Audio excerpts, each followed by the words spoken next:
tomorrow, but let's get to today. This is one of those days, again, that is defined by a stock that we know and love, which is Nvidia. Typically, by the way, when I started the Charitable Trust, I was told by the great CEO, Tom Clark, many, many years ago, he said, stop saying love because these are pieces of paper. And he was dead right. This one is hard not to love for you. Well, you can't argue with it, right? Considering its performance over the last, call it a decade.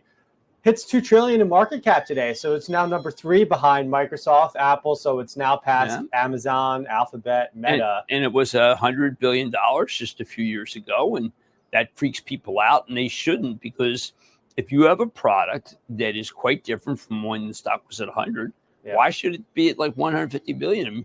If you have a person who comes on and says, listen, there's trillions of dollars of current technology that will be replaced by these, what you tend to believe is there's got to be other companies that are doing this.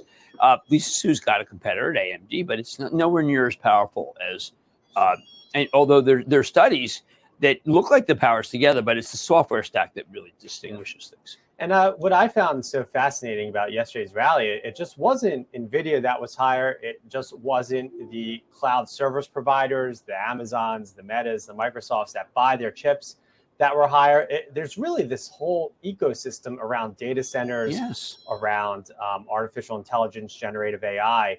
And that's where a lot of their big gains were too, whether it's in, we called out a few yesterday, whether an industrial like Eaton, but there's also cloud software that was bringing up the whole group. Look, it was remarkable. When I was on air this morning talking about AI, McDonald's checked in. I questioned whether McDonald's was using Nvidia's chips to be able to talk at the drive-thru. And they said, hey, listen, we're working with Google and IBM right now on a test. I know we could spend the whole day on Nvidia. We're going to talk a lot about Nvidia tomorrow. We have to. I mean, it's a fascination for everyone. Yeah, but let's get into some other the big stories of the day. I just real quick, Goldman Sachs, they've been pretty aggressive about their rate cut forecast for this year, but now they're starting to dial it back a little bit. Yeah, I'm going to still sees 4 cuts. That's down from 5.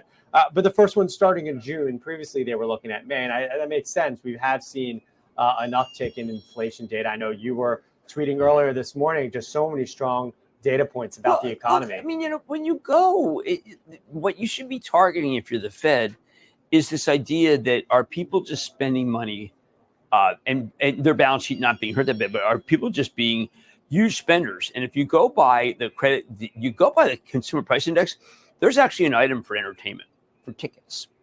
And if you go and you read Michael Rapino for Live Nation, then you know that the next month's going to be unbelievably bad for the Fed. So we highlighted that when they came out last time with entertainment. I'm telling you right now, I'm forecasting that number will be bad, and we're going to be talking about it. And that's what matters. And yet it hasn't done much to the market. I mean, you do have the S&P at an all-time high. We should distinguish